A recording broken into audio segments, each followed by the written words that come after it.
सेंदेवाही वनपरिक्षेत्रातील गुंजेवाहीच्या जंगलात वाघाने पुन्हा एकदा क्रूर तांडव केले आहे। शुक्रवारी सकाळी तेंदूपत्ता संकलनासाठी गेलेल्या 4 महिलांवर वाघाने अचानक जीवघेणा हल्ला केला। या घटनेत कवडाबाई मोहुर्ले, अनिताबाई मोहुर्ले, सुनीता मोहुर्ले आणि संगीता चौधरी या चौघींचा जागीच मृत्यू झाला। मृतकांमध्ये कवडाबाई व अनिता या सख्ख्या जुळ्या बहिणी असल्याने हळहळ व्यक्त होत आहे। घटनेनंतर संतप्त ग्रामस्थांनी वनविभाग आणि प्रशासनाविरोधात तीव्र नाराजी व्यक्त करत मृतदेह उचलण्यास विरोध केला। आमच्या मागण्या मान्य झाल्याशिवाय मृतदेह उचलू देणार नाही अशी ठाम भूमिका गावकऱ्यांनी घेतल्याने घटनास्थळी तणावपूर्ण परिस्थिती निर्माण झाली होती। आज पहाटे 6च्या सुमारास 7 महिलांच्या गटात या महिला तेंदूपत्ता वेचण्यासाठी गेल्या होत्या। दबा धरून बसलेल्या वाघाने अचानक केलेल्या हल्ल्यात चौघींचा बळी दिला।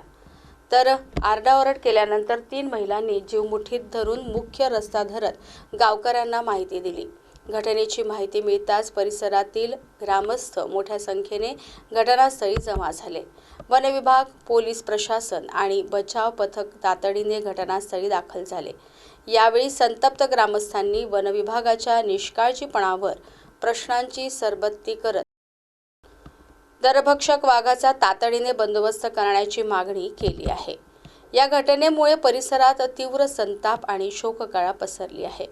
वाघाच्या हालचालींवर लक्ष ठेवण्यासाठी वनविभागाने विशेष पथके तैनात केली आहेत। गुंजेवाही परिसरात वाघिणीसह बछड्यांचा वावर असल्याने हा भाग आता डेथ झोन बनला आहे। गेल्या 2 महिन्यात 6 बळी गेल्याने गावकरी दहशतीखाली आहेत। विशेष म्हणजे गेल्या वर्षी याच काळात 10 मे 2025 रोजी मेंढामाला येथे तेंदूपत्ता संकलनादरम्यान 3 महिलांचा बळी गेला होता।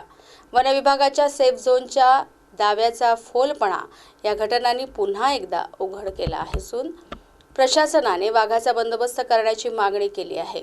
चंद्रपूर जिल्ह्यात गेल्या 5 महिन्यात वाघांच्या हल्ल्यात तब्बल 19 जणांचा मृत्यू झाल्याची माहिती समोर आली आहे।